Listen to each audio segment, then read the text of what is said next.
여러분 안녕하세요. 행복을 가르치는 인지심리학자 경기대 이국희 교수입니다. 오늘 토요 행복 강의로 여러분들 또 오랜만에 인사드리게 됐는데요.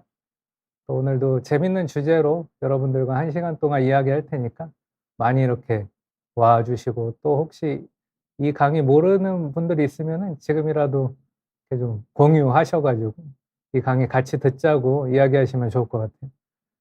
특히 오늘 인제 이야기할 주제가 일종의 이제 성취에 관련된 주제인데, 이 주제가 자녀분이 있으면은 자녀하고 같이 들어도 참 좋은 주제고요.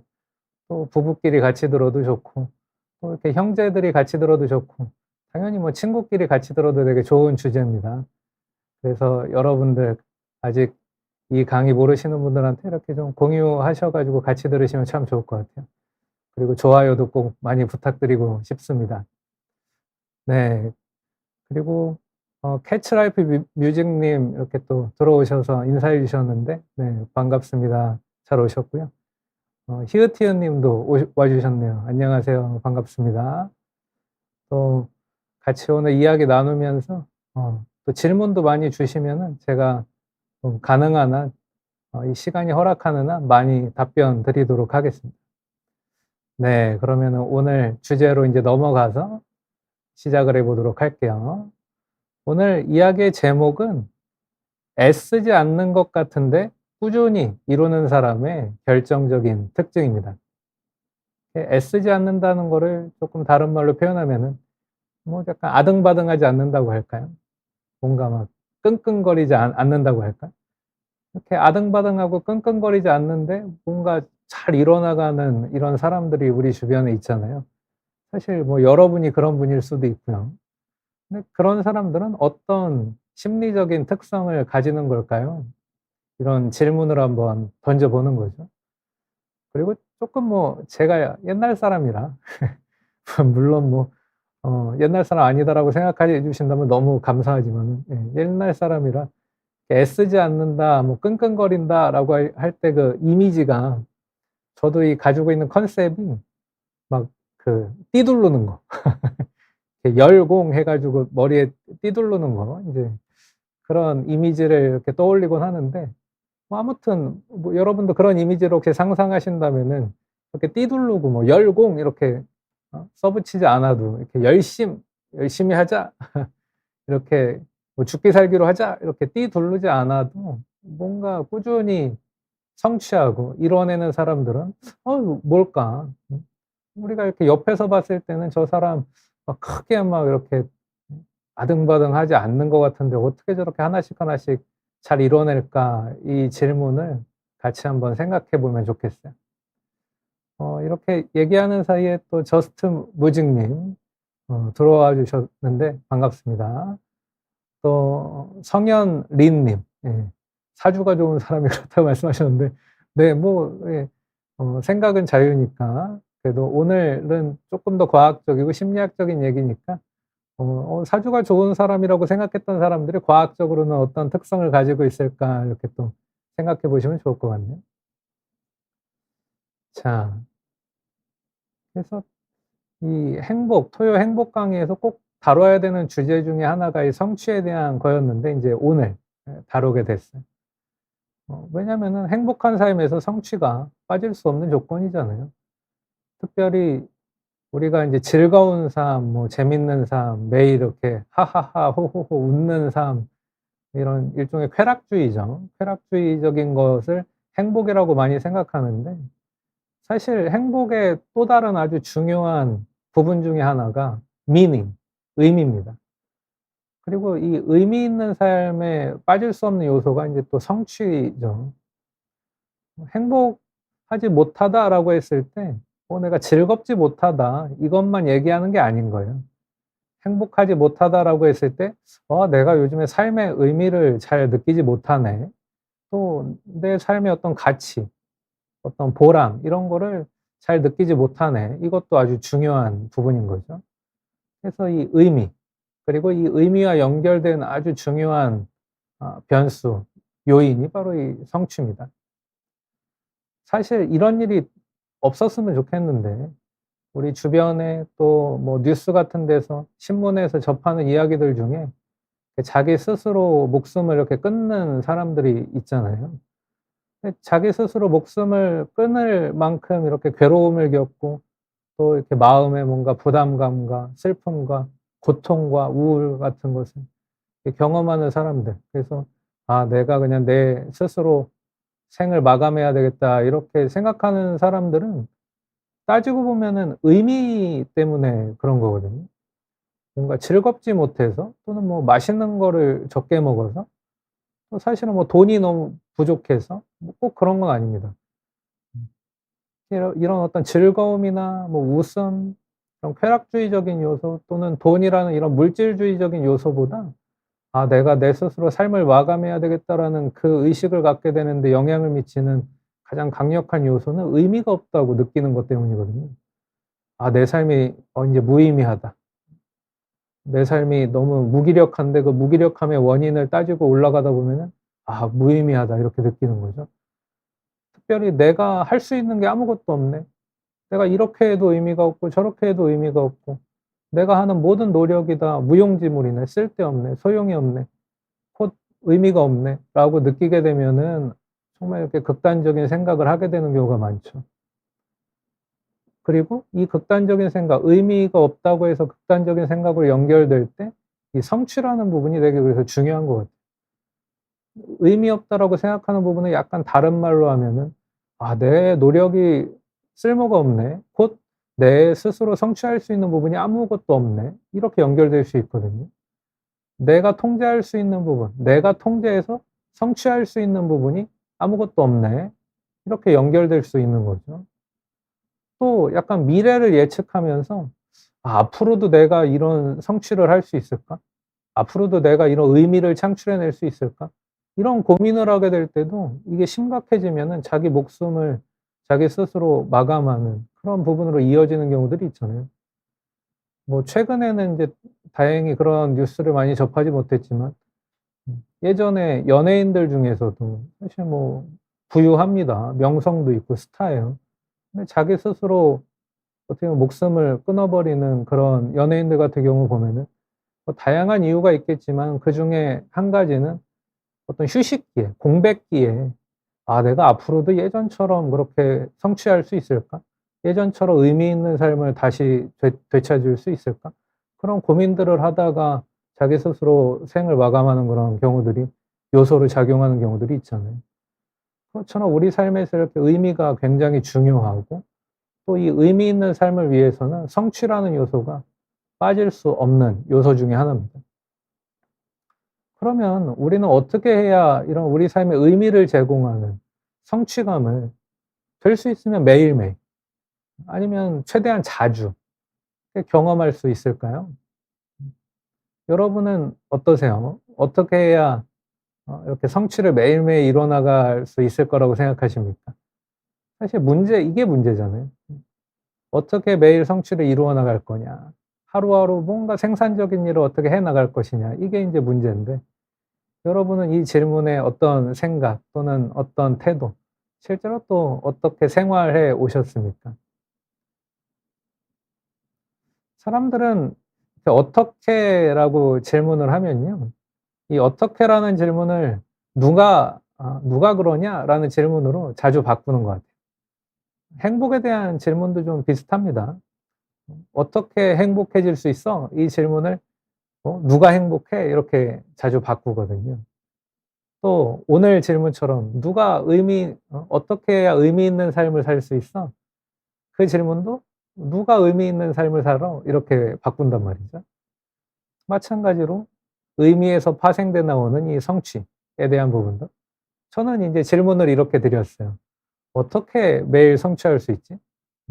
어떻게 해야 매일 성취할 수 있지?" 이렇게 질문을 드렸지만 실제로 이 질문의 답을 찾아가는 과정에서 우리는 이 질문을 자주 "누가?"라고 바꾸는 것 같아요. '누가 성취하지?' 그리고 이 행복에 대한 질문에서 "누가?"라는 질문 "어떻게"를 "누가?"라고 그 질문의 유형을 바꾸는 순간 아무래도 인제 이렇게 좀 귀결되기 마련이죠. 누가 행복해? 누가 의미 있어? 누가 성취할 수 있어? 에이, 타고나는 거지. 예. 아까 우리 채팅창에 이 우리 들어오셨던 분이 팔자가 좋은 사람, 사주가 좋은 사람 이렇게 말씀하셨는데 그게 아무래도 좀 대중적으로는 타당한 게 있어요. 타고나는 거지. 쪼끔 고급스러운 용어로 말한다면은 운명 결정론적인 생각이라고 할까요? 음. 이렇게 막 운명 결정론적으로 사주가 좋아야지 타고나는 거지 이렇게 인제 얘기한단 말이죠. 또 때로는 뭐 유전자 결정론으로 갈 수도 있습니다. 이것도 인제 누가가 된 거죠. 에휴, 음 유전자가 좋은 사람이지. 좋은 유전자를 이게 물려받은 사람이 성취하는 거지. 좋은 유전자를 물려받은 사람이나 성취하고 그렇게 매일매일 성취를 잘 이루는 거지. 그래서 의미 있는 삶을 살겠지. 그리고 인제 약간 한숨 한번 쉬면서 '아이 난 아닌 것 같아.' 이렇게. 예. '난 아닌 것 같아.' 이렇게 이제 하는 겁니다. 음. 또 때로는 뭐 환경 결정론 이런 것들을 얘기하는 젊은이들도 많은 것 같아요, 요즘은. 제가 인제 대학에서 아무래도 늘 신입생들을 접하는 이렇게 교수다 보니까는 요즘 이렇게 대학생들을 좀 보면은 이 환경 결정론에 물들어 있다고 할까요? 이 환경 결정론에 약간 지배를 받는다고 할까? 그런 친구들이 많은데 환경 결정론이 어려운 게 아니고요. 여러분 수저 논쟁 아시잖아요. 수저 논쟁. 아유 난 금수저에서 태어났느냐, 은수저에서 태어났느냐, 뭐 흙수저에서 태어났느냐 뭐 이런 거. 이런 환경 결정론적으로 뭐 금수저에서 태어난 사람들만 성취하고 의미 있는 삶을 사는 거지. 이렇게 다는 거죠. 누가라는 질문으로 이렇게 바꾸게 되면 어떻게라는 질문이었는데 이거를 어떻게를 누가라고 바꾸면은 자꾸 이렇게 결정론 쪽으로 그래서 가는 것 같습니다. 그래서 뭐 의지력도 타고나는 거고 이 성취에서 이 의지력이 중요하다고 보는 거죠, 사람들이. 이 성취에서 인내심, 의지력, 인내심, 성실함 같은 게 중요할 텐데 결국에 이 성취에 필요한 요소들로 사람들이 상식적으로 이해하고 있는 이 인내심, 의지력, 뭐 자기 통제력, 성실함 이런 거 다 타고나야 되고 아니면은 엄마 아빠 잘 만나야 되고 아니면 뭐 팔자가 좋아서 이런 걸 발휘할 수 있어야 되고 그런 사람들 아주 특별한 사람들만 해서 성취할 수 있고 의미 있는 삶을 살 수 있다. 이렇게 얘기하는 경우들이 사실 생각보다 되게 많은 거죠. 음. 근데 이렇게 한편으로 제가 심리학자로서 약간 자아 성찰이자 제 심리학 분야에서 좀 심리학 분야를 비판적으로 살펴보면은 사실 심리학이 이런 오해를 불러일으키면 안 되는데 심리학이 이런 오해를 불러일으키는 그 원인으로 또 이 오해를 불러일으키는 어떤 단초로 작용하는 경우들이 꽤 있는 것 같아요. 이 성취에 대한 부분, 의미 있는 삶을 위한 이 성취에 대한 부분도 사실 심리학이 그래서는 안 되는데 이 인내심이나 어떤 성실함 또 꾸준히 뭔가를 해 나가는 이런 능력들이 타고나는 거죠, 결국에는. 또는 뭐 이렇게 예 어떤 중요한 요소들로 인해서 운명적으로 막 그런 운을 하늘에서 받았어야 된다 뭐 이렇게 생각하는 부분에 이 심리학이 좀 기여한 부분이 있어요. 아쉬운 부분이죠. 예. 심리학이 과학이고 인간의 마음과 행동에 대해서 이 과학적으로 연구하는 학문이 사실은 이런 오해를 불러일으키면 안 되는데 심리학의 어떤 연구들이 대중적으로 알려질 때 약간 이제 오해가 되는 방향으로 뭐 의도했든 의도하지 않았든 오해가 되는 방향으로 알려지면서 이 결국에는 성취는 타고난 사람이 하는 거고 인내심이 타고난 사람이 성공하는 거고 자기 통제력 뭐 절제력 뭐 오늘은 제가 좀 이런 용어들을 같은 말로 좀 사용하겠습니다만 이런 것들이 결국에 또 타고나야 사람이 성공할 수 있는 거고 타고나지 않은 사람들은 그래서 성공하고 성취하기가 어려운 거고 이런 생각들을 불러일으키는데 기여한 부분이 있다는 거죠, 심리학이. 음. 무엇보다도 그리고 아주 유명한 심리학 연구 하나가 좀 대중들에게 완전히 잘못 알려지면서 이 성취에는 인내심이 필요하고 이 인내심은 타고난다. 음. 그다음에 어떤 절제력은 타고난다. 이런 일종의 신화가 만들어졌어요. 신화가 만들어지는데 어떻게 보면 이 심리학이 기여한 측면이 있습니다. 제가 인제 소개를 좀 드릴 텐데 이 연구는 심리학 전공을 하지 않으신 분이더라도 다 아시는 연구예요. 제가 인제 화면을 슬라이드를 인제 쪼끔 이따 넘길 텐데 그러면은 이거 뭐 다 아실 거예요. 음. 심리학에서 유명한 연구로는 뭐 거의 뭐 1, 2, 3 안에 들어가지 않을까요?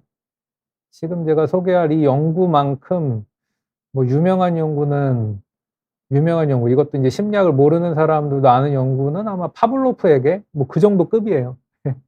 여러분 심리학 모르셔도 파블로프의 개는 다 아시잖아요. 예. 그 파블로프 이렇게 뭐 주로 인제 종을 땡 치고 먹이 주고 침 흘리게 하고. 근데 나중에는 먹이 안 줘도 종만 땡 쳐도 침 흘렸다, 이거 다 아시잖아요. 이만큼 유명한 연구예요, 지금 소개해 드릴 연구가. 쪼끔 힌트를 더 드릴까요? 아주 어린아이들, 예, 유치원생들, 뭐 어린이집 아이들이죠. 4-5살 정도 되는 어린이들을 대상으로 인내심을 테스트한 연구죠. 아주 유명한 연구. 이 정도 힌트 드렸으면은 다 아시지 않을까요? 이 정도 힌트 드렸으면. 한번 쪼끔 머릿속으로 맞춰 보실 시간 한 2 초만 드려 볼까요? 이 연구 인제 예상하셨을 텐데. 그렇죠. 예. SK님 바로 나오셨네. 음 맞습니다. 마시멜로 테스트요. 음. 이 마시멜로 테스트 너무 유명하잖아요. 심리학 모르시는 분들도 다 아는 이 마시멜로 테스트. 근데 이 마시멜로 테스트가 유명세가 물론 있고 대중들에게 많이 알려졌지만 이 유명세만큼 굉장히 잘못 알려진 연구예요. 예. 이 파블로프의 개랑 다른 거는 그건 것 같아요. 마시멜로 테스트와 파블로프의 개는 둘 다 유명한 연구지만 파블로프의 개를 잘못 알고 있는 사람은 그래도 좀 드문데 드문데 이 마시멜로 테스트는 많은 분들이 다 잘못 알고 계셔요. 마시멜로 테스트의 결론을 여러분들 이렇게 지금 알고 계실 거잖아요. 인내심은 타고나는 거고 어렸을 때 부터 인내심을 타고난 친구들이 커서도 성공하더라, 이렇게 지금 결론을 알고 계시지 않습니까? 음. 근데 잘 들어보세요. 이게 이국희가 오늘 인제 얘기를 할 텐데 이국희 교수가 얘기하는 것들이 여러분이 알고 계시는 것들과 쪼끔 다를 수 있거든요. 음. 그리고 이게 포인트예요. 마시멜로 테스트에 대해서 오해를 푸는 게 오늘 얘기의 핵심입니다. 오늘 주제. 애쓰지 않는 것 같은데 매일매일 꾸준히 이루는 사람들의 특징을 제가 알려드린다 그랬잖아요. 이게 마시멜로 테스트에 대한 오해를 푸는 것하고 아주 밀접한 관련이 있어요. '어떻게 애쓰지 않는 것 같은데 매일매일 잘 이루어 나가지?' 이게 마시멜로 테스트에 대한, 그래서 오해를 풀어야 된다니까요. 음. 그러면 제가 인제 마시멜로 테스트에 대해서 혹시 모르시는 분이 있을까 봐 또 이야기를 이어가기 위해서 아주 잠깐 소개를 좀 드릴게요. 마시멜로 테스트. 이 1960 년대에 스탠포드 대학 교수님이셨던 미셸 교수님이 인간의 인내심이라는 과연 뭘까? 인내심과 자기 통제력, 절제력 같은 게 있는 사람들이 성취를 많이 해 나가는데 이렇게 인내심이 강해서 성취를 꾸준히 해 나가는 사람들, 그리고 인제 심리학자들은 항상 근본적인 탐색을 하고 싶으니까 이런 성취의 원천이라고 할 수 있는 어떤 인내심. 이런 인내심이라는 것의 정체가 과연 뭘까? 인내심이라는 것의 실체가 과연 뭘까? 누가 인내심이 실제로 또 강한 사람인가? 이런 것을 이제 밝히기 위해서 연구를 시작합니다. 음. 그리고 먼저 이게 인내심이라는 게 어린 나이에서부터 좀 타고나는 건가? 이거부터 연구를 시작하는 게 늘 좀 제일 접근하기가 쉽잖아요. 인내심이 타고나는 건가? 타고났다는 거를 보기 위해서는 성인들을 대상으로 연구하면 안 되죠. 타고났다는 걸 보기 위해서는 늘 발달 심리학적으로 어린아이들을 연구해야 되거든요. 특히 인제 미취학 아동들, 8살 미만의 초등학교 가기 전에 이 미취학 아동들에 대해서 연구를 해야 발달 심리학적으로 '이런 능력이 타고나는구나.' 혹은 '발달 심리학적으로 이런 능력은 타고나지 않는구나.' 이렇게 인제 얘기할 수 있으니까. 그래서 인제 미셸 교수님도 연구 대상을 먼저 이렇게 타고나나 안 타고나나 요걸 보기 위해서 미취학 아동들, 그중에서도 인제 우리 나이로는 한 5 살이죠. 근데 인제 만으로 하면은 4살 정도 되는 아이들을 연구 대상으로 삼고 인내심을 테스트한 거예요. 음. 당시에 인제 스탠포드 대학 안에는 이 빙 어린이집이 있었는데 그 교직원들을 대상으로 한 어린이집입니다. 이 교직원을 대상으로 한 어린이집이 또 학교 안에 있고 그 어린이집에 4살 원생들이 그 많았어요. 교직원들도 많으니까 교직원 자녀들도 거기에 맡기는 인원도 많을 거 아니에요. 한 600여 명이나 되는 거예요. 600여 명이나 되는 아이들이 이미 학교 근처에서 딱 이 실험에 참여할 수 있는 사람들을 모집할 수 있으니까 얼마나 좋았겠어요. 그래서 이 빙 어린이집에서 인제 실험을 하는 거죠, 어린이들을 모아 놓고. 그래서 이 어린이들 만 4 살, 우리 나이로 5 살짜리 이 어린이들을 모아 놓고 먼저 인제 좀 사전 조사를 했어요. 어떤 사전 조사를 했냐면은 "야, 네가 가장 좋아하는 간식이 뭐야?" 이렇게 인제 물어본 거예요. 음.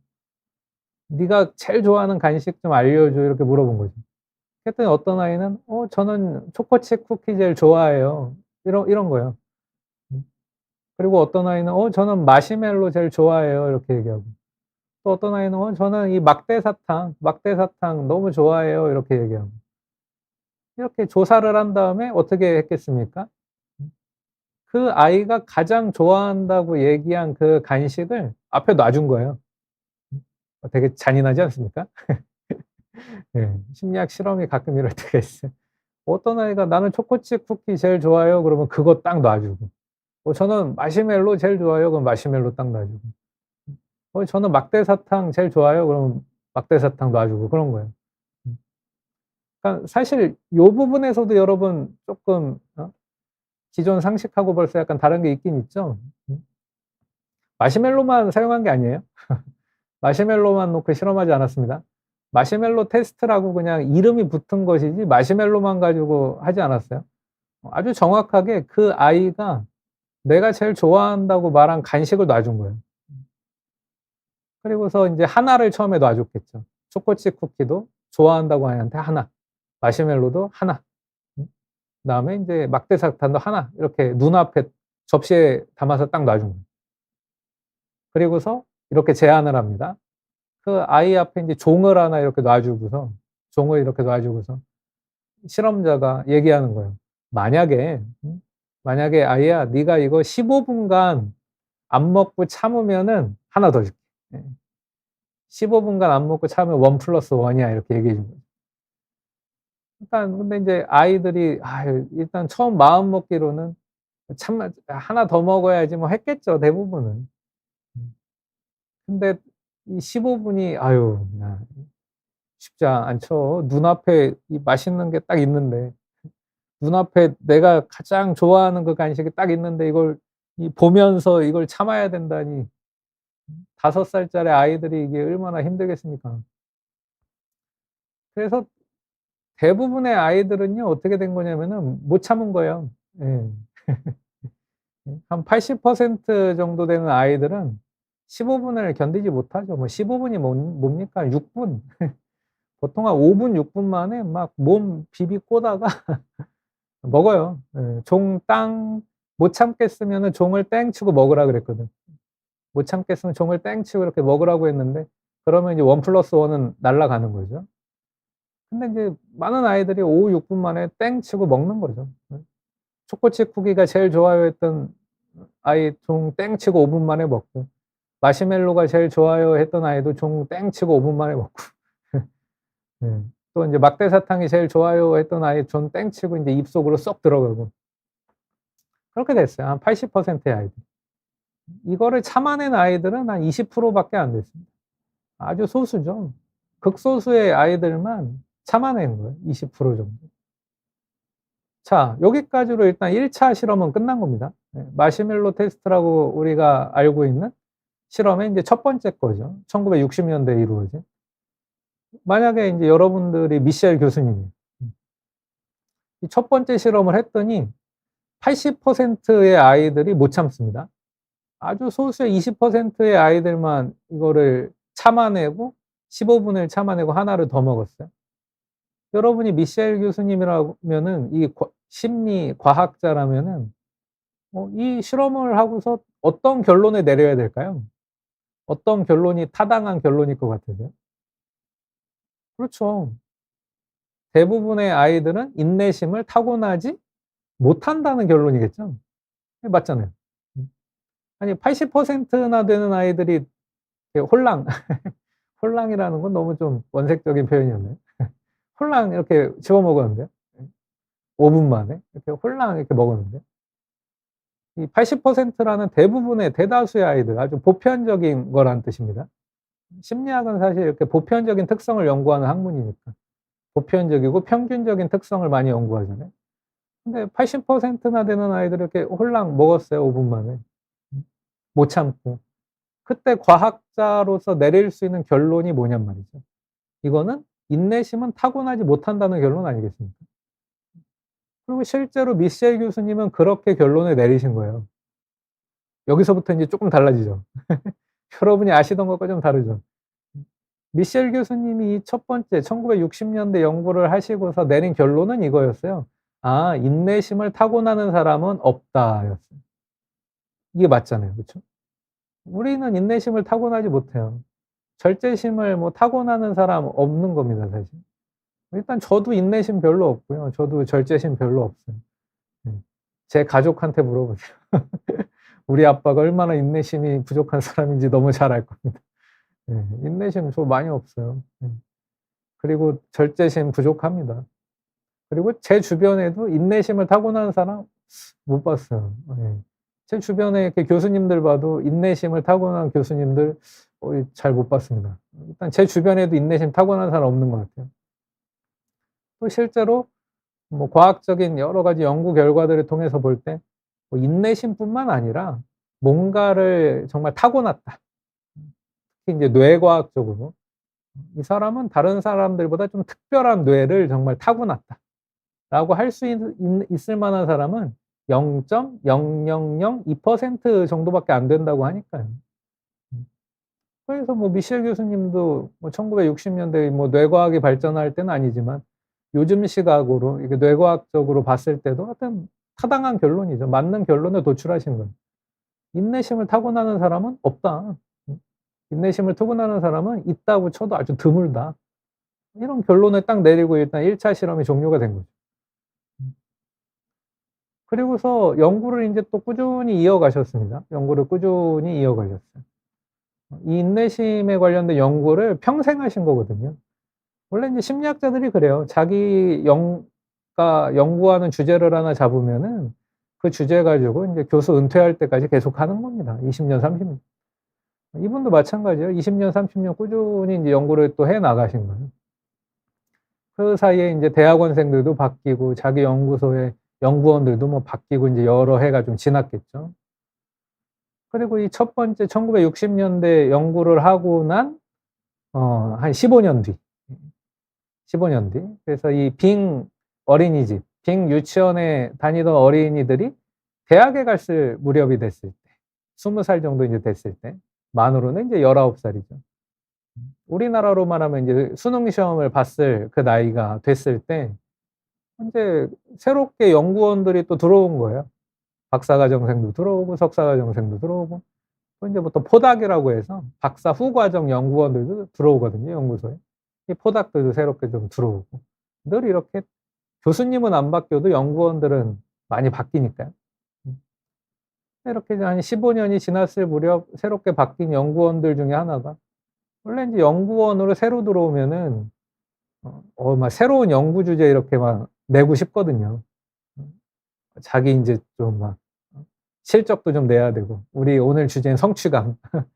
또 인제 과학자로서 논문도 잘 재밌는 논문 내 가지고 성취감도 느끼고 싶고.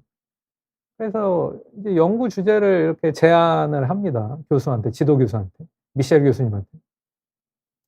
그중에서 제안했던 연구 중에 하나가 뭐냐면은 교수님, 우리 15년 전에 그 빙 어린이집 아이들 대상으로 연구 재밌게 해 가지고 '아 역시 인간의 인내심이라는 게 그렇게 꼭 타고나는 건 아니구나.' 이런 결론 내리고 이렇게 잘 마무리된 거 너무 좋은데 우리 그 아이들 한번 추적해 보면 어때요? 우리 그 아이들을 한번 다시 이렇게 추적해 가지고 지금 어떻게 살고 있는지 좀 보면 어떻겠습니까? 이런 제안을 한 거죠. 아니 뭐 미셸 교수님이 그래서 말릴 이유는 없잖아요. "그래?" 좋겠죠. 네. 지도 교수님들 말투에 "그래? 어? 한번 이렇게 해 봐. 해 보자." 이렇게 된 겁니다. 그래 가지고 인제 그 연구원이 추적을 시작했죠. 연락을 막 돌린 거예요. 그랬더니 한 200여 명 정도하고 연락이 닿았어요. 물론 이제 600 명하고 다 연락이 닿았으면 참 좋았을 텐데 뭐 인제 그만큼 연락이 닿은 건 아니고요. 한 뭐 180 명, 200여 명 정도의 그 5살 때 아이들하고 다시 연결이 된 거예요. 이제 19 살, 20 살이 된 그 아이들을 다시 이렇게 만나게 된 거죠. 다시 만나서 어떤 걸 인제 조사를 했냐면은 일단 제일 조사하기 쉬운 게 미국으로 말하면 인제 SAT 점수 아니겠습니까? 대학 입학 시험 점수. 우리나라로 말하면 수능 시험. 음.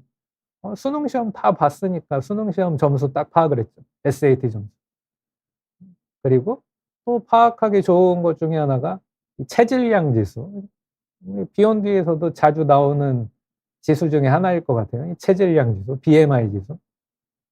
이 키와 몸무게, 그 키와 몸무게를 이렇게 해서 비만인지 아닌지 이렇게 재는 BMI 지수 이렇게 파악을 했습니다.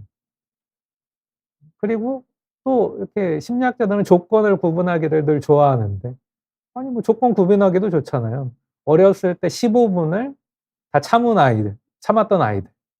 물론 소수지만 그 아이들하고 5분 만에 15 분을 참지 못하고 5분 만에 먹었던 아이들. 5분 만에 눈앞에 있는 간식을 먹었던 아이들.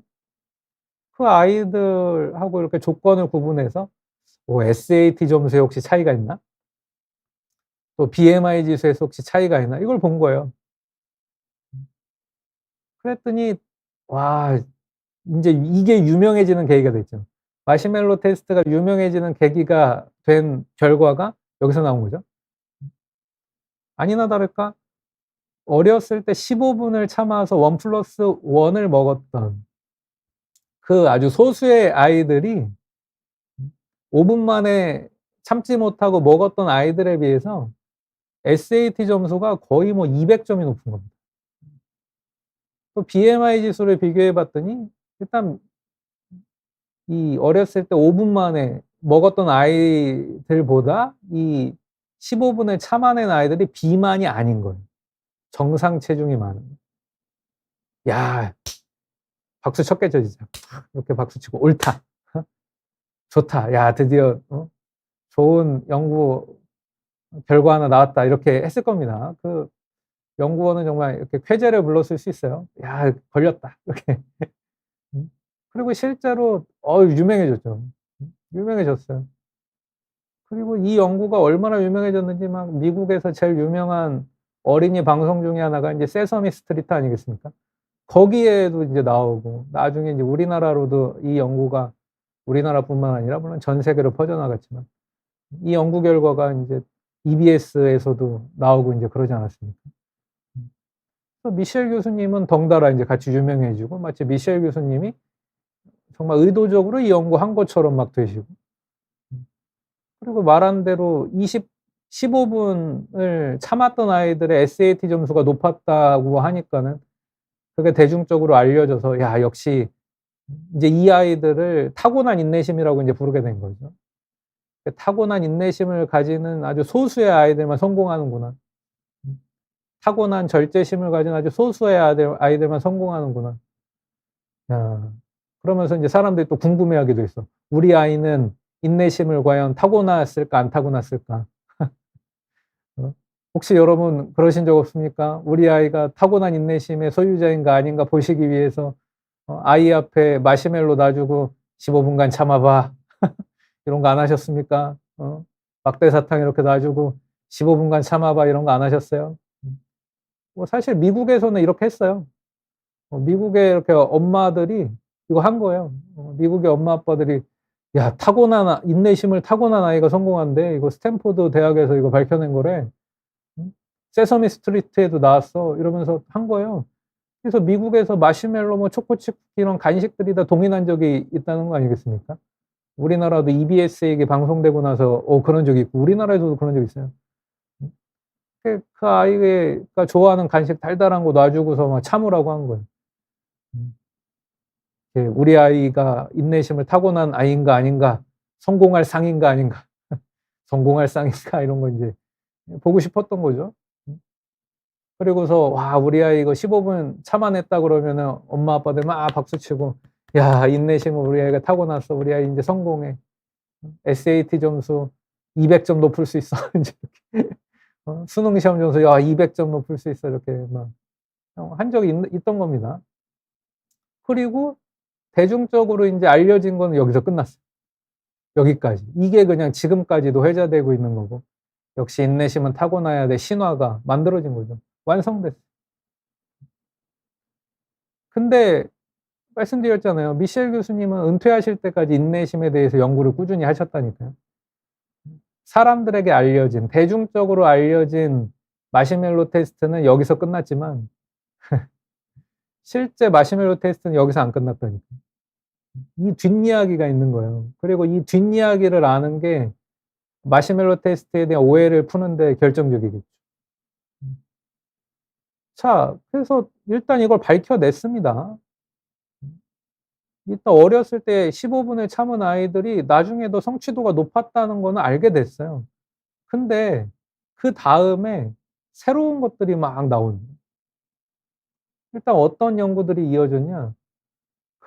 이걸 밝힌 연구원하고 미셸 교수님이 SAT 점수가 200점 높았던 그 어렸을 때 15 분을 참아냈던 아이들을 다시 인터뷰를 합니다. 좀 더 궁금했겠죠. '야, 이렇게 이 아이들은 진짜 뭐지? 어렸을 때부터 그 꾸준한 인내심을 이렇게 나이 들어서까지 꾸준히 발전시킨 건가 정말? 음 정말 이 아이들은 인내심을 타고난 아이들인가?' 싶어서 물어본 거예요. 인터뷰를 인제 진짜 한 명씩 만나서 합니다. 그러면서 인제 물어본 거죠. "아유, 어떻게 너는 그렇게 인내심이 뛰어나?" 마치 인제 엄친아죠. 이렇게 엄친아들한테 물어보듯이 "아유, 어머니 얼마나 좋으시겠어요." 막 이러면서 "아들이 인내심 타고나서 얼마나 좋으시겠어요." 마치 정말 이러듯이 "너는 어떻게 그렇게 인내심을 그렇게 타고났어? 얼마나 좋니? 아유, 너 인내심 타고나서 참 좋겠다. 절제력 타고나서 참 좋겠다. 비결 좀 말해 줘." 그런 질문을 막 하면서 인터뷰를 한 명씩 한 겁니다. 근데 여기서 자꾸 의외의 얘기들이 나오는 거야. 의외의 얘기들. 예상하지 못했던 답들을 자꾸 듣게 돼. 이 아이들, 이 15 분을 참아냈던 20% 정도밖에 안 되는 소수의 아이들. 그래서 물론 뭐 SAT 점수가 다른 사람들보다 평균적으로 쪼끔 높게 나왔던 이 아이들이 자꾸 뭐라 그러냐면은 "에이, 에이 교수님 무슨 말씀이세요? 에이 연구원님 무슨 말씀하시는 거예요? 저 인내심 없어요. 저 인내심 타고난 사람 아니에요. 아유, 어렸을 때 그 마시멜로 안 먹고 참은 거, 어렸을 때 그 초코칩 쿠키, 어렸을 때 그 막대사탕 안 먹고 참은 것도 아유, 저 간신히 참아낸 거예요. 저 인내심 그렇게 높은 사람 아니에요. 간신히 참아낸 거예요. 그거 어렸을 때 그렇게 하는 장면 녹화도 사실 다 해 놓으셨잖아요. 그 녹화된 거 보세요. 저 얼마나 그거 참으려고 막 딴짓하고 그랬는데요. 여기서부터 이제 시작되는 거죠. 음. 그 아이가 인제 얘기하기 시작하는데 "저는 인내심이 높은 아이가 아니어 가지고 어렸을 때 그 15 분간 마시멜로 참으려고 저 막 옆에 쳐다보고 이렇게 막 하늘 쳐다보고 동요 부르고 있었을걸요. 그 비디오 찾아보세요." 이러는 거예요. 근데 이 한 친구만 그런 게 아니라 또 다른 친구, 15분의 참아낸 또 다른 친구를 커서 만나서 또 인터뷰를 하는데 똑같은 얘기를 또 하는 거죠. "에이 무슨 얘기세요 연구원님. 에이 무슨 얘기세요 미셸 교수님. 아유 저 인내심 없습니다. 저 어렸을 때 그거 참은 거죠. 간신히 참은 건데요. 비디오 찍어 놓은 거 다시 찾아보세요. 저요 옆에 그거 보고 있으면은 먹을까 봐 이렇게 옆으로 돌려 앉아 가지고 이 손 엉덩이에 깔고 앉고 앉아 있었어요." 이렇게 얘기해요. 옆으로 돌아 앉아 가지고 그거 내가 홀랑 손으로 집어 먹을까 봐 손을 밑에 깔고 앉아 있었다는 거예요, 엉덩이 밑에. 혹시라도 무의식적으로 손이 확 나갈까 봐. 아유 저 그렇게 15분 참았던 거예요. 교수님 저 인내심 많은 아이 아닙니다. 또 그러네. 그러고 나서 이 연구원하고 미셸 교수님이 충격적인 얘기를 하나 듣게 되는데 "그래? 그러면은 네가 참은 방식을 쪼끔 다르게 새롭게 표현해 보면은 그걸 뭐라고 할 수 있어? 너는 인내심을 발휘한 건 아니라 그랬잖아." "아니 근데 나는 아무리 봐도 그게 인내심인 것 같은데 너는 자꾸 인내심이 아니라고 그렇게 주장하네." 이렇게 손 엉덩이 밑에 깔고 앉고 눈 감고 있고 옆에 쳐다보고 있고 그런 거. "그게 인내심이 아니면은 뭐라고 부를 수 있니?" 이렇게 물어봤더니 그 다 커서 인제 대학생이 된 신입생이 된 그 아이가 아주 의미심장한 말을 한 거죠. 어떻게 보면 미셸 교수님 인생에서 가장 중요한 얘기일 거예요. 정말 충격적인 얘기이기도 하고 중요한 얘기를 그 아이가 인제 하는 겁니다. 어떻게 얘기하냐면 곰곰이 좀 생각을 하다가 '글쎄요. 이거를 뭐라고 표현해야 될까?' 그렇게 하다가 '참을 만한 상황을 만들지 않는다고나 할까요?' 이렇게 얘기합니다.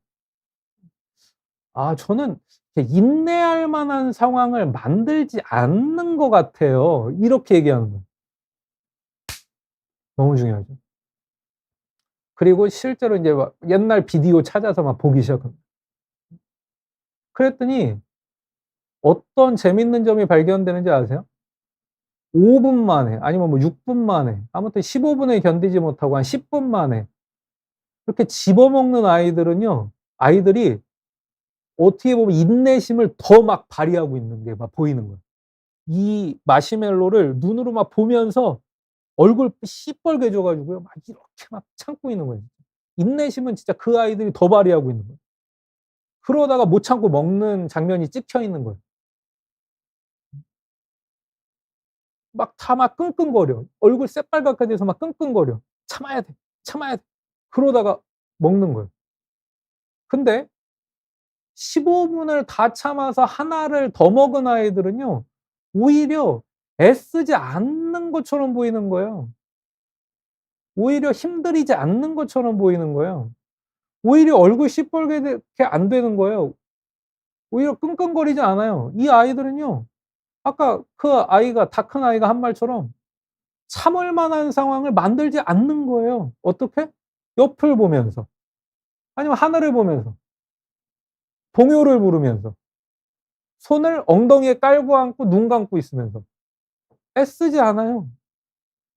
끙끙거리지 않는 거예요. 미셸 교수님은 그리고 이게 중요하다는 걸 인제 아셨죠. 이게 인내심의 실체라는 거를 확인하신 거예요. 여러분 어렸을 때 15 분을 참은 아이들이요. 인내심이 강해서 참은 게 아니에요. 참을 만한 상황을 만들지 않고 참은 거예요. 미셸 교수님은 이거에 인제 아주 전문 용어를 붙이시는데 상황을 제어한 거예요. 시츄에이션 컨트롤이라고 그럽니다. 상황을 제어했어. 애쓰지 않아. 상황을 제어했어. 참을 만한 상황으로 만들지 않았어. 인내심을 굳이 발휘할 필요가 없는 상황으로 만든 거죠. 그리고 그런 어떤 습관을 가지고 있던 아이들이 커서도 성공한 거예요. 이 친구들이 인내심이 강해서 성공했다고 그래서 볼 수가 있습니까? 없습니까? 없는 거죠. 인내심을 오히려 발휘한 거는 5분 만에 먹은 아이들이 더 인내심을 발휘했다니까요. 7분 만에 8분 만에 발휘한 아이들이 인내심은 더 강했을지도 몰라요. 근데 그 아이들은 왜 못 참았어요? 눈으로 보니까. 유혹거리를 눈으로 보고 참으니까요. 근데 마치 15 분을 참은 아이들은 이 유혹거리를 치워버린 것처럼, 상황을 제어한 것처럼, 유혹거리를 제어해 놓은 것처럼 반응했어요. 애쓰지 않는 상황을 만들었어요. 힘들이지 않는 상황을 만들었어요. 그런 습관이 그 친구들을 성공하게 합니다. 의미 있는 삶을 만들었어요. 성취하는 삶을 만든 거죠. 여러분, 이제 마시멜로 테스트의 오해를 푸셔야 됩니다. 성공하는 사람들은요, 성취하는 사람들은요, 인내심이 강한 사람들이 아니에요. 인내심이 다른 사람들보다 센 게 아닙니다. 뭐냐? 상황을 제어하는 거예요. 무너질 만한 상황을 만들지 않아요. 유혹에 빠질 만한 상황을 만들지 않아요. 눈앞에 유혹거리를 두고 참지 않는다는 거예요. 그거를 치워버려요. 또 마치 치워버린 것처럼 상황을 만들어요. 우리가 다이어트 결심을 많이 하지만 다이어트에 실패하는 게 인내심이 약하기 때문일까요? 아니에요. 먹을 게 냉장고에 가득 차 있기 때문이에요. 나 술 끊어야지. 우리 비혼주의에서도 이런 금주, 절주 많이 강조하시죠? 의사 선생님들이. 응? 나 인제 술 끊어야지. 근데 왜 못 끊습니까? 냉장고에 술이 보이니까. 상황 제어를 못한 거예요. 음. 마찬가지입니다. 성취하는 거, 매일매일 공부하는 거, 이런 거요. 상황 제어. 공부할 만한 상황을 잘 만들어 놓아야 어 공부할 수 있는 거죠. 음. 아니 우리 집을 만화방 같이 만들어 놓고 게임방 같이 만들어 놓고 공부하면은 그 유혹거리가 눈에 보이는데 공부가 되겠습니까? 음. 내가 매일매일 뭔가 그림을 그려야 된다. 프로그래밍을 해야 된다. 코드를 짜야 된다. 매일매일 뭐 수학적인 증명을 해야 된다. 매일매일 내가 작곡을 해야 되는 사람이다. 그렇게 상황을 만들어 놔야죠. 그런 걸 할 수 있는, 잘할 수 있는 상황을 만들어 놔야죠. 그런 상황을 만들어 놓지 않고 유혹거리가 잔뜩 있는데 인내심을 가진다고 그게 참아지겠습니까? 안 된다는 거예요. 여러분, 마시멜로 테스트의 결론은 그래서 이거예요. 미셸 교수님이 평생 심혈을 기울여서 30년 동안 연구한 것의 결론은 인내심이 강한 아이들은 타고나고 그 아이들이 성공한다가 아니고요. 인내심이 강한 아이들은 사실 없는데 인내심 강해 보이는 것 같은 아이들이 있어. 근데 이 인내심 강하게 보이는 것 같은 아이들은 뭘 잘하냐? 상황 제어를 잘하는 거고, 이 상황 제어를 잘하는 사람들이 성공한다는 거예요. 인내심의 실체는 여러분, 타고난 인내심, 절제력이 아닙니다. 상황 제어예요. 음. 이 세상에서 각계각층에서 성공하는 사람들을 보면요. 이 상황 제어를 참 잘하거든. 음. 무용가로서 성공한 삶을 산 이 트와일라 타프 같은 사람을 보면은요. 매일매일 새벽에 자기를 체육관으로 보내 버려요. 이게 딱 맞는 표현인 것 같아요. 매일매일 다른 거 안 하고 몸 풀고 체력 관리하고 창작 안무하고 할 수 있는 체육관으로 자기를 보내 버리는 사람이에요. 상황을 제어한 거죠. 그래서 무용가로서 성공적인 삶을 산 거예요. 또 소설가로서 성공적인 삶을 살고 있는 이 무라카미 하루키 같은 소설가도 매일 새벽에 자기를 글 쓸 거밖에 할 수 없는 장소로 자기를 보내 버려요. 글쓰기밖에 할 게 없는 장소로 보내 버려요. 소설가가 뭐 정말 그냥 어떤 특정한 날 영감을 받아 가지고 확 쓴다고 소설이 나오겠습니까? 그렇지 않죠. 매일매일 썼다 지웠다 썼다 지웠다 해야 되거든요. 그거를 할 수밖에 없는 장소로 자기를 보내 버려요. 상황 제한. 과학자들, 아인슈타인 같은 훌륭한 과학자도 마찬가지입니다. 상황 제어로 성공한 거예요. 매일 아침 학교 셔틀버스를 늘 이용했던 사람이거든요. 왜? 셔틀버스 타면 학교 가게 돼 있으니까. 그리고 학교 가면 연구하게 돼 있고 연구실 가서 연구하게 돼 있으니까. 이렇게 학교 셔틀버스 타고 학교 가 가지고 매일매일 꾸준히 연구했기 때문에 노벨상 받는 그런 상대성 이론 연구가 나온 겁니다. 어느 날 갑자기 뭐 영감을 받아서 인내심을 타고나서 그런 성취를 이룬 게 아니란 말이죠. 성공한 사람들의 비결에는 늘 이런 상황 제어가 있었어요. 음. 그래서 우리도 사실은 이 상황 제어가 필요한 거죠. 음. 공부를 해야 되는 학생들, 가장 중요한 게 아마 스마트폰 제어하는 걸 겁니다. 이 스마트폰을 잘 제어하고 자기를 공부할 만한 장소로 보내야 돼요. 어? 도서관으로 가든지 스터디 카페로 가든지, 뭐 대학생들 같은 경우 학교 독서실에도 요즘에는 뭐 독서실들이 스터디 카페처럼 잘 꾸며 놓은 독서실들도 도서관도 많거든요. 그런 장소로 하여튼 자기를 보내 버려서 공부밖에 할 수 없는 장소로 보내 버리든지 이렇게 해야 됩니다. 운동이 되게 중요한 분들은 운동할 수밖에 없는 장소로, 어떤 그림을 그려야 되는 분들은 그림을 그려야 되는 장소로, 음악을 해야 되는 분들은 음악을 해야 되는 장소로 자기를 보내야죠. 그런 상황 제어가 되게 중요해요. 특히 스마트폰에 게임을 많이 깔아 놓고서 나 공부해야 되는데 이거는 마시멜로를 보면서 참는 거랑 똑같겠죠? 그런 걸 제어해야죠. 게임도 치우고, 아니면은 학습용 스마트 기기를 따로 두고 그것만 공부할 때는 가방에 넣고 다닌다든지, 아마 이렇게 해야 될 겁니다. 음.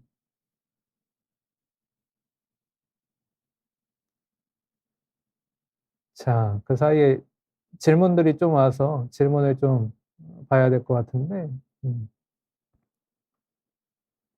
이 포맷 님이 "반복된 실패 때문인지 아예 포기해 버리거나 대충대충 하는 사람들에게 동기부여하는 방법이 있을까요?"라고 질문하셨는데, 오늘 강의 내용과 딱 맞는 질문인 것 같아요. 먼저 상황을 제어하게 해 주시면 좋을 것 같습니다. 그러니까 반복된, 그리고 실패가 아니라 반복된 실패를 어떻게 보면 '내 삶의 자원이 됐다. 배웠다. 시행착오다.'라고 이렇게 관점을 바꾸고 해석을 하는 걸 먼저 한 다음에 성공할 수 있는, 성취할 수 있는, 매일 조금씩 조금씩 성취할 수 있는 상황 제어부터 하라고 조언해 주시면 좋을 것 같아요. 그다음에 김지은 님. "인내심이 짧은 아이들이 공부를 열심히 하려면 어떻게 해야 될까요?" 맞습니다. 이것도 오늘 내용하고 딱 맞는 얘기죠. 인내심은 누구나 많이 없어요. 상황 제어를 잘 가르쳐 주세요. 아까 어렸을 때부터 상황 제어를 배웠던 아이들에게 인터뷰를 해서 미셸 교수님도 새로운 정보를 많이 알아내신 거잖아요. 저는 참을 만한 상황을 만들지 않는데요." 이런 대답도 들었다 그랬잖아요. 그거에서 제가 하나 더 알려드리면은, 그 아이들한테 또 물어봤어요. "그럼 너는 그 5살 때 상황 제어를 누구한테 배웠니?" 그랬더니 부모님한테 배웠다는 거예요. 부모님이 그렇게 상황 제어하는 법을 알려줬다는 거예요. 참을 만한 상황을 만들지 않는 법을 그러니까 누구한테 배운 겁니까? 부모님한테 배운 거예요, 후천적으로. 우리도 그랬으면 좋겠습니다. 아이들한테 이 후천적으로 상황 제어하는 법을 알려주세요. 인내심을 발휘하지 않게 만들어 줘요. 음. 그리고 인제 행복한 인생님께서 "유혹당할 요소는 미리 제거하는 게 좋은 건가요?"라고 말씀하셨는데, 오늘 얘기를 총정리해 주시는 질문이죠. 그러니까 눈앞에 팝콘이 있으면 우린 먹는다니까요. 눈앞에 견과류가 있으면 우리는 이게 배불러도 먹는다니까요. 그걸 미리 이렇게 치워 놓는 게 좋은 거죠. 그래서 오늘 얘기에 정말 딱 맞는 질문들 너무 감사드리고요. 예, 인제 좀 마칠 시간이 된 것 같은데, 음 이런 어떤 목표 달성, 또 의미 있는 삶, 가치 있는 삶, 어 이런 것을 연구하는 심리학의 분야를 실행 심리학이라고 부르는 분야가 있습니다. 이런 실행 심리학의 대가 중에 하나가 트리거라는 책으로도 유명하죠. 우리나라어로도 번역돼서 나온 책입니다, 트리거. 이 트리거라는 책의 저자 마셜 골드스미스라는 분인데, 이 마셜 골드스미스가 책에서, 그 트리거라는 책에서 이런 얘기를 해요. "우리가 환경을 만들고 통제하지 않으면 환경이 우리를 자기 멋대로 조종할 거다." 이거 생각하기에 따라서 좀 무서운 얘기 아닙니까? 음. 오늘 우리 얘기 들은 것처럼 인제 우리가 통제합시다. 상황을 우리가 좀 제어하는 게 좋을 것 같아요. 유혹을 받을 만한 상황. 마시멜로 테스트는 마시멜로를 치워버리는 걸 알려주는 테스트잖아요. 그것처럼 마시멜로를 치워버립시다. 예, 유혹거리를 정리합시다. 이게 바로 애쓰지 않는 것 같은데 매일매일 뭔가 성취하고 이루는 사람들의 특징이에요. 가장 강력한 특징. 때로는 유일한 특징이라고도 볼 수 있어요. 음. 여러분들도 꼭 이 사실을 기억하시고 여러분들의 상황을 잘 제어하고 그래서 여러분들이 곧 애쓰지 않는 것 같은데 매일매일 중요한 일들, 생산적인 일들을 이뤄 가시는 분들이 다 됐으면 좋겠습니다. 네, 오늘 강의는 여기까지고요. 다음 달에 26 일에 또 만날 텐데 다음 달에도 재밌는 주제 미리 쪼끔 예고를 드리자면 어릴 때는 꿈도 목표도 없었다는데 커서 뭔가 잘 돼. 그런 사람이 많은 이유에 대해서 다음 달에는 살펴보도록 하겠습니다. 많이 또 기대해 주세요. 네, 그러면 오늘은 이렇게 토요 행복 강의 인사드리도록 하겠습니다. 인지심리학자 이국희 교수였습니다. 감사합니다.